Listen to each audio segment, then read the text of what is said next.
Praise the lord. ఈరోజు దేవుని వాక్యం. దేవుడు మన ఎడల తన ప్రేమను వెల్లడిపరచుచున్నాడు. రోమీయులకు రాసిన పత్రిక 5వ అధ్యాయం 8వ వచనం.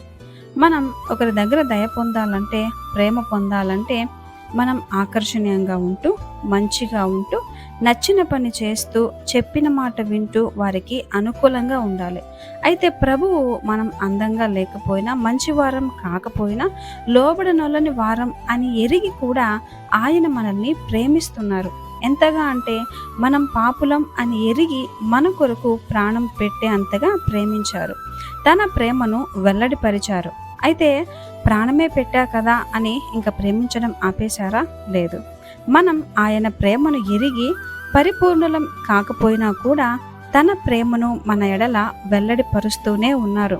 ఎలా అంటే మనం రక్షింపబడి కూడా మన బలహీనతలను, లోటుపాట్లను, నిస్సహాయ స్థితిని ఎరిగి కృప అను వరమును మన ఎడల కుమ్మరించి తన ప్రేమను వెల్లడిపరుస్తున్నారు. కనుక ప్రియ సహోదరి సహోదరులారా, ఆయన ప్రేమ మన యోగ్యత పైన ఆధారపడదు, మన పనితీరు పైన ఆధారపడదు, మన మంచితనం పైన ఆధారపడదు. కనుక నీవు బలహీనుడవైనా, నిస్సహాయుడవైనా, దేవుడు అనుకున్నట్టు జీవించలేకున్నా బాధపడకు.